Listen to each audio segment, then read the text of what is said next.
Welcome to another episode of Your Music is Bad, and You Should Feel Bad, with Matt and Blake. He's Matt, I'm Blake.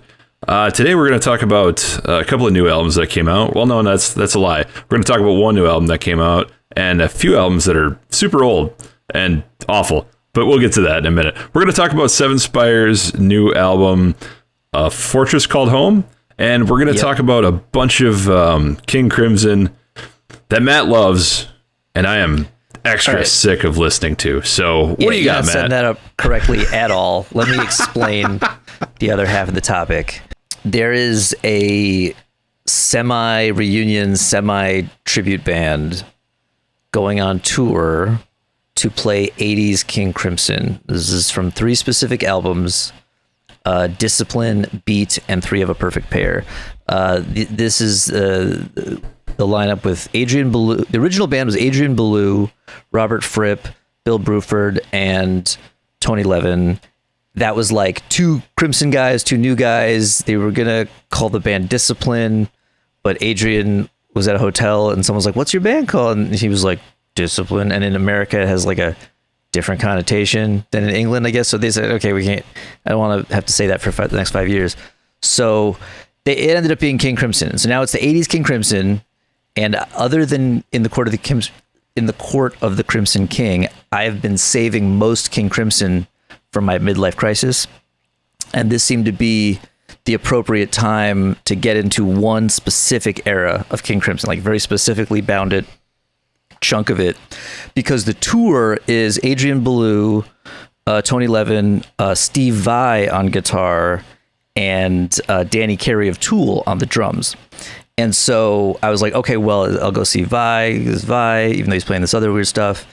And so it was a good excuse. It was good timing. And I listened to it, and it's great. All 3 of the albums. The first, the Discipline and 3 of a Perfect Pair are particularly good. I think Beat is the weakest, ironically, because that's what they decided to call the band. And also, I think worse weird connotations than Discipline. But whatever. No, it's music. It's got beats. Ironically, in those albums, pretty erratic beats. And sometimes like almost unpleasant beats. Yeah, it's King Crimson. They're the original prog band. They're the first progressive rock band. Yes, and I understand that. And it's interesting. Well, it's not interesting. It's not surprising at all. You love these. I didn't love these. We've found the prog that Blake doesn't really like. It's different. I didn't think I was going to like it so much, honestly, and especially for the first time I kind of just listened to all 3 albums, and I was like, I think I'm going to listen to this for like, so we can talk about it. Maybe I'll go see it. There's a couple good songs, and then I'm going to get bored with it. But that didn't happen. Instead, I got more into it, and I appreciated more of, I listened to the crap out of Discipline, which also my friend Zach, I asked, he's more into King Crimson. I asked him like, hey, you know these albums, what's the word? He's like, Discipline is great. The other 2 are pretty good. And then my buddy Brooks also turns out likes these, pretty similar view on it. It's different from other King Crimson and other prog for a few interesting reasons, which might be some of why you don't like it. It's all it's like all 80s sounds. Like it's the most shift to 80s sounds in a certain way. Not all the 80s sounds, like, but very specific ones, mostly like really heavily chorused clean sounds. There's still some distorted guitars, but they're all running through Roland jazz choruses, which is like the cleanest amp ever, and I think like the first amp to have like chorus built into it. And so it's very sparkly tones, but they still manage, there's some pedals, they do some distortion stuff, some weird sounds. They also used a lot of like guitar synthesizers, which had like just come into existence. Okay, I have a question about that. Yes. Because I was trying to figure out something, I think in particular in the Discipline album. There is a frequently used synth tone. I don't know if this is keys or if this is, as you said, guitar synthesizers. It's awful. It is the worst synth tone I've ever heard. I hate it. it ruins most of this album for me. It is so squeaky, farty, and I like some farty synth, but it's this squeakiness of it that is it's unlistenable to me. And I wanted to know who's responsible for it. Well, there's no keys. It's all guitar synth. Okay, so that was Fripp's fault. No, well, they both used them though. Oh shit! Adrian Belew and Robert Fripp both used them. There's a lot of, I mean, there's definitely Fripp on these, but there's a lot of Adrian Belew too. That's why they're touring, because there's, especially for King Crimson, there's a surprising amount of like short, not ridiculous songs. I mean, they're ridiculous in other ways, especially like the talking parts, but there's a lot of Adrian's influence, and he wanted like the fun. So there was their tour manager who I thought he also said was like a producer, like he was working with him on something else, and he goes by Scroat, and he was like, "Hey man, yes, of course he does. You gotta play them." I'm just imagining what a guy named Scroat's like. He's probably not totally wrong. He's like, "You gotta play the '80s King Crimson stuff again," and he was like, "Yeah, we should." And so then he decided to do it. It's a great story. So fantastic. And then I found $5. Yeah. And well, then they called Steve Vai, I guess. Well, no, I think Robert Fripp didn't want to do it. And then I think the funny thing was, I was like, because there's a good Beato interview with them. And by good Beato interview, I mean, it's one of those interviews that's great in spite of Beato, because he doesn't ask any good questions, but he either asks questions that are dumb enough that they go like, well, let me sort of like half ignore that and tell you something interesting instead.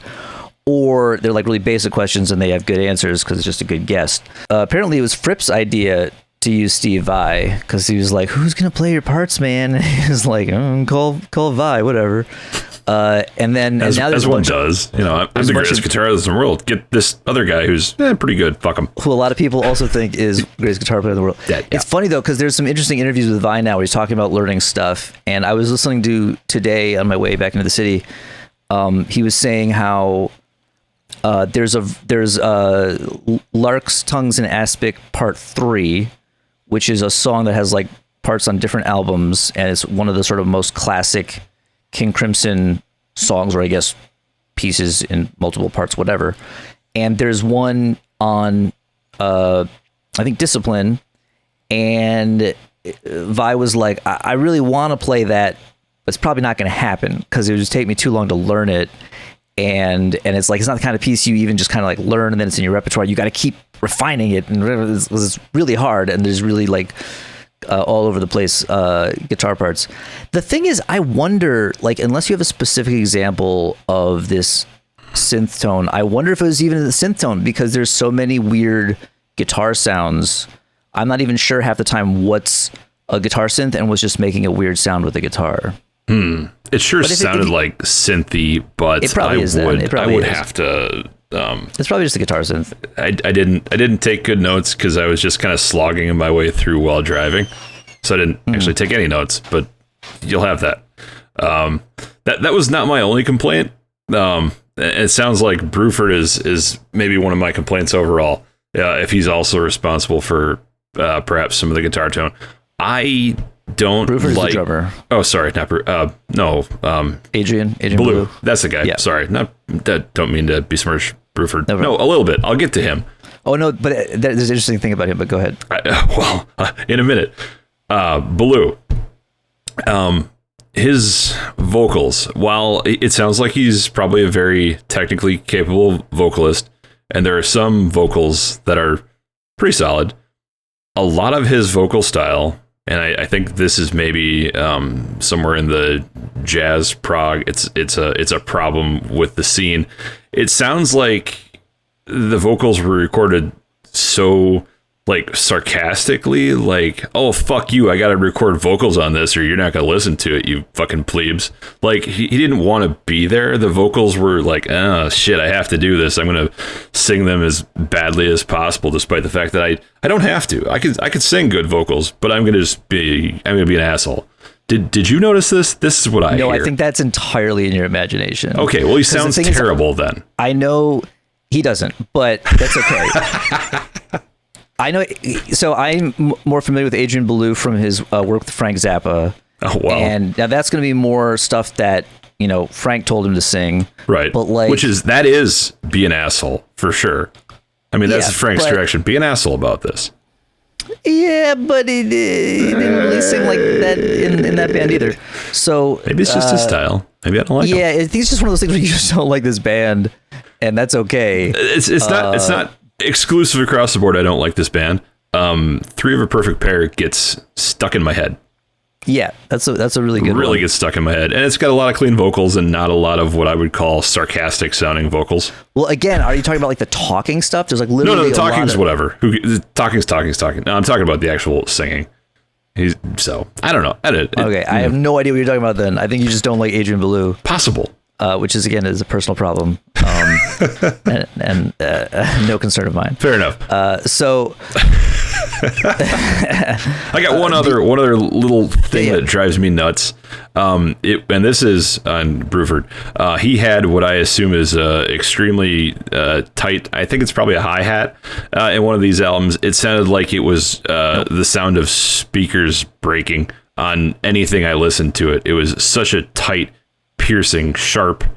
There's no hi-hats. He was specifically told not to use hi-hats. However, the thing is, there's like a lot of electronic drums, a lot of it's all triggered like fake drums. Again, it's very 80s.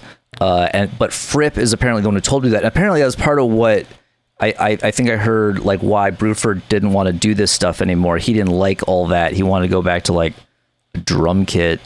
But it had a weird, I'm trying to remember if it was something like no, he didn't even, Fripp wanted him to like not have cymbals or something.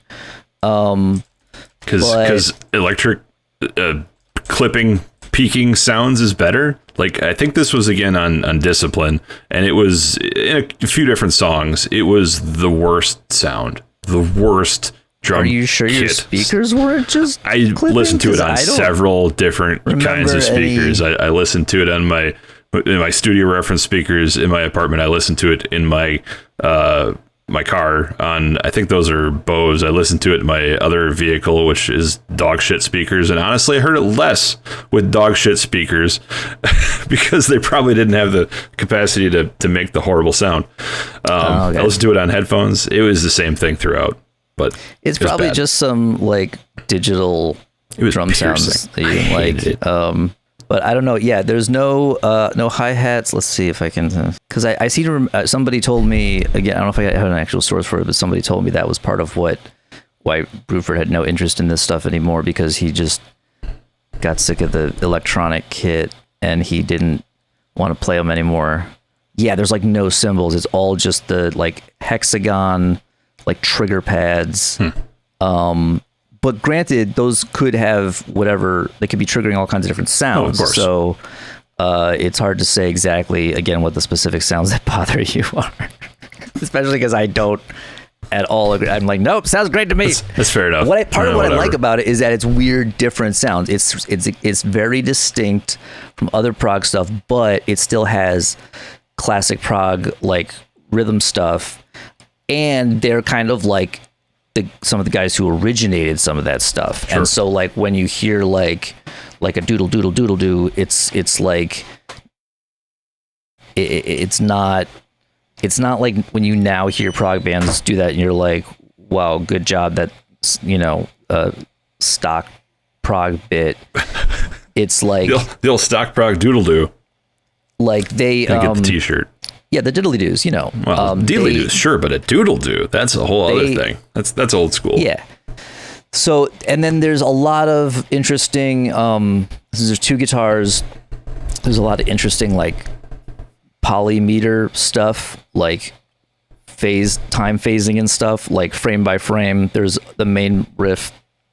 It's like 7/8, and then Fripp starts playing it in 6/8, so it kind of starts to go out of phase with the main part until it kind of comes back around. So there's a lot of interesting stuff like that going on, but also just like there are a lot of catchy tunes. Like that's really what's cool about it is, yeah, you get the crazy stuff, And again, that was the other thing. There's a lot of these like tracks with like talking or like just recordings. Yeah, but that's prog. Whatever. I mean, Dream Theater had a shitload of that, thought obviously. that was going to be the stuff that was going to bore me and be annoying, but now I love all those tracks. I don't love it, but I'm used to it. I don't know what the fuck he was babbling about. This is a dangerous place. It's a dangerous place. Yeah, he got robbed, and he had a tape recorder with him. So the story of that one is... That's fair. Thelahunginjit, which is an anagram for heat in the jungle. Mm-hmm. And I think it was supposed to be written about New York, but they were recording it in London, and to try to get some like street sounds, Belew was walking around with a tape recorder, and he got robbed basically. And then after he got robbed, some cops came by and were like, what the hell you do? And like, then the cops harassed him too, kind of thing. And then, that's about what I got out of that. Yeah. But then that isn't the recording and the song. Is that then he came into the studio, and while he was telling them about what happened, Fripp like had them hit record on the console, and it's a recording of him explaining the story of how he got robbed. And then the cops also were like, what's your problem? Why do you have a tape recorder? And he's like, look, man, I'm in like a band, I was in this band, the King Crimson. So look, man, we're doing a recording, and like, So actually, Thelahunginjit was, I thought, a pretty decent track overall. Maybe because it was like coherent and about something. I don't know. The music here, the musicianship, words are hard. Obviously solid throughout, and I didn't have a problem with any of the wheelie whees and the doodly doos and blah blah blah. I just, it might have just been Belew. His vocal style is not for me. Shame. Yeah, it is what it is. It's funny because he's one of the guys who, over the years, there's a handful of people who certain friends will be like, "Matt, you play guitar. You know who you should really get into? Who's a weirdo guitar player? Is this guy?" And like at one point it was like Zappa, and at one point it was a couple people I think said Adrian Belew. And I do like Belew from, again, some of his Zappa stuff, ironically, for his singing. There's like an album or two where he does a lot of lead singing, and he's also on one of the live videos. So I saw him on that because like there's only a handful of those, and I watched a bunch of them over and over on YouTube. And I like his singing. He's on like City of Tiny Lights, and that's a very silly song where he doesn't feel like he's taking it seriously. But see, I think that's maybe, you think it's sarcastic is like, oh, I'm too cool for this, but it's just that he's not taking it deadly seriously, and that's not the same thing. In fact, arguably, it's almost the opposite. It's like, instead of just like, oh, the fuck is on, like it's what makes his singing and his like, and again that he's, I think, writing a lot. I don't know if he wrote lyrics, but he wrote a lot of the vocal stuff. Yeah, a lot of that is his style and him kind of bringing that to the table. And that, I think, is what makes this period interesting, is like the mix between him and Fripp, who's still just sort of like just grinding away like nonstop weird meters and picking stuff. And Adrian Belew isn't as crazy of a guitar player, but he did a lot of the weird noises, like the elephant sound on Elephant Talk, the birds on Mate Kudasai. So like, as far as, which also makes sense that he was involved with Zappa's band, like stunt guitar and all that. So, it's a lot of weird stuff. And I like it. And I like it a lot more than I expected to. That's the thing. I guess what happened is I liked it so much that you didn't like it. Much like when we talked about Nevermore World. I like this so much that you just like, I don't like it. It's fine. There was I think there, I don't know, three other songs that were pretty decent. I think one of the actually like most boring songs out of the three albums, Sleepless, was fairly pleasant to listen to. It was very kind of 80s and just clean production and nothing too weird, but a reasonable enough song. There was something else I had remembered and I forgot. It's in the middle of Three of a Perfect Pair. I think that was the album I probably ended up listening to the most. So what happened was I listened to Discipline a ton, And then like Beat, there's a few decent songs on there, but I definitely think it's the weakest one. And then Three of a Perfect Pair, I've been listening to. Well, I took a little bit of a break, but I was listening to it more. I probably will listen to it more. And I think, I was listening to it today because that's the one that has the Lark's Tongues in Aspic Part 3 on it. Which I think I also kind of liked, if I'm remembering probably because that's a little more of a traditional prog, wankfest kind of thing. Hey, it's what's up. Because again, what grabbed me initially was how there's more of these Undisciplined. I mean, like Frame by Frame, I feel like is the obvious, like, in a prog sense, hit in a prog sense, not really like hit. I don't know. But like, and a lot of people seem to be familiar with that one just from people I talked to online, because purely because of this tour, I decided to get into this at the same time as some of my like Twitter mutuals. And so there's a lot of people making similar obscure jokes about this specific King Crimson era. Oh boy. And so like everyone knows Frame by Frame. And that's the one where it's like there's a really crazy like intro part, and then it's got the which again is that like almost standard 7/8 thing. Sure. Except it wasn't that standard yet. Well, maybe it kind of was. I think like Rush had already done it a little bit, but probably. But even though it's like that common kind of they did in a really interesting way, and then Fripp starts doing the thing where he drops an eighth note so that it goes out of phase, and then. But also, it just has like a good vocal line, a cool melody. Like, I don't know, it's a good song, and I like it a lot.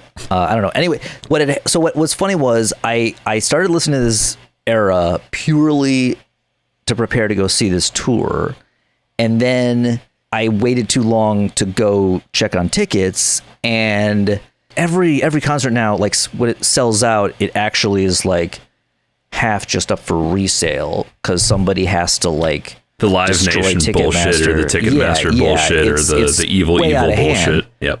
Yeah, and awesome. And I think I've heard there's a lot of issues with this where it's like stuff will sell out, people are making money, but then there's like a half empty audience because half the tickets are just up for insane prices, and that's probably true. But anyway, so I went on and like the worst tickets were like $150, and I was like, no. So I guess I'm not going to see them now. Oh well, too bad now that I love these albums and this period of music. But they just added more dates, and so I was able to snag a couple tickets for the Brooklyn show in December for like the actual price. Hey, and how so about I'm excited. that?